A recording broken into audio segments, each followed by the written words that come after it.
So class, we complete drawing the axial force diagram, shear force diagram. There's a mistake here. Just now because forgot this one. So this one, shear force 0, bending moment 0 is not correct. Just now it should be this value and this value because this is pin and pin. That's how I forgot this. So the calculation, this part is wrong. So there should be shear force and bending moment. Then this is axial force.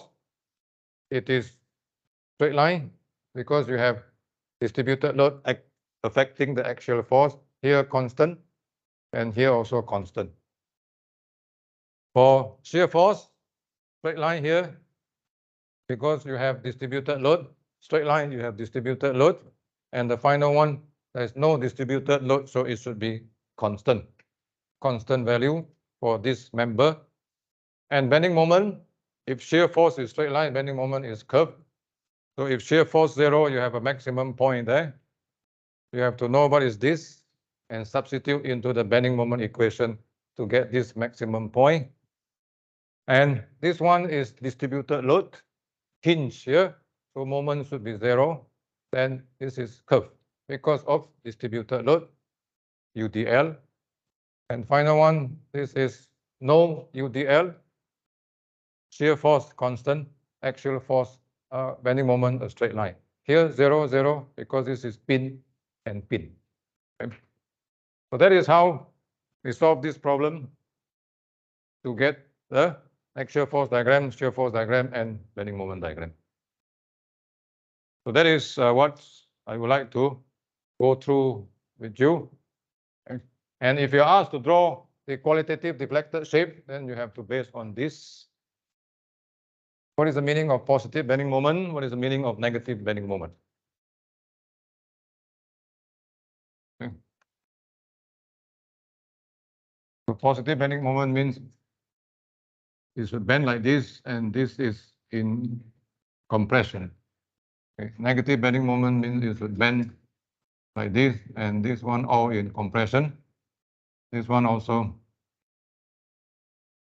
this member should bend like this. Because we draw our bending moment diagram on the compression side. Bending moment diagram is drawn on the compression side.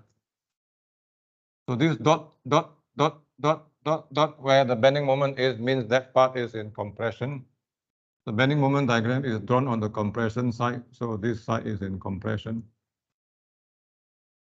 And this one is in compression.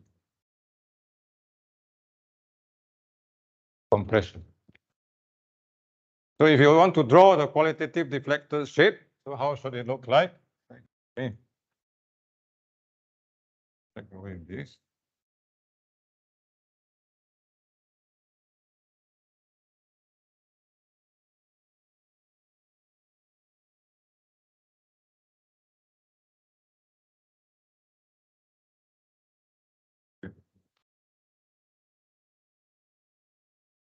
This is pin, cannot move, yeah? Cannot move. Then it.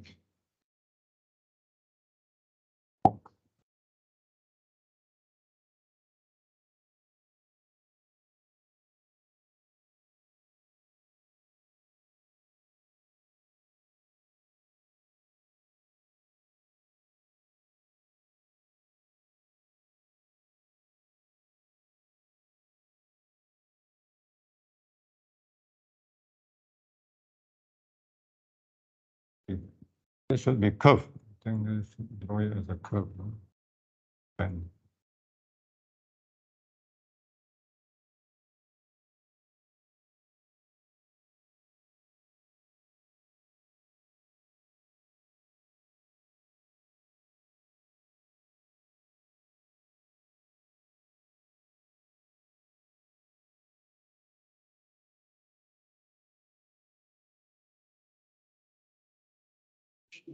bend like this one bend up, and then this one to bend this side, so that the compression. So this is a qualitative deflected shape, and this is a pin, is a hinge joint there. Okay.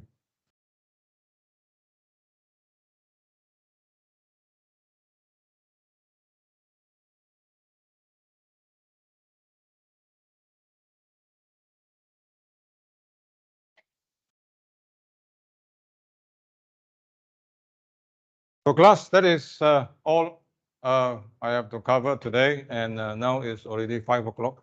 So this is a qualitative deflected shape based on this bending moment diagram, and based on this is pin cannot move, and also this is a hinge joint.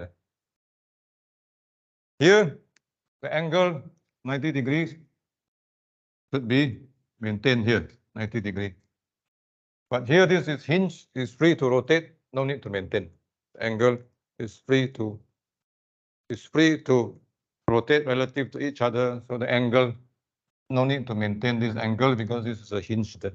But this is a rigid joint, so the angle here has to be maintained as 90 degree after it is deflected. Okay? So that's all I would like to cover, I think, for the process of getting your axial force diagram, bending moment diagram, and shear force diagram. And typically, frame needs more time to get the axial force diagram, shear force diagram, and bending moment diagram. So you must be clear about the steps, the definitions of positive direction for shear force, bending moment, and axial force, how to consider incline, how to consider axial force, shear force, and bending moment in inclined member, how to get the force component in the axial force, shear force on inclined member. Inclined member is typically causing more problem for us to analyze. Okay? So that's all I want to cover. So if you have any questions,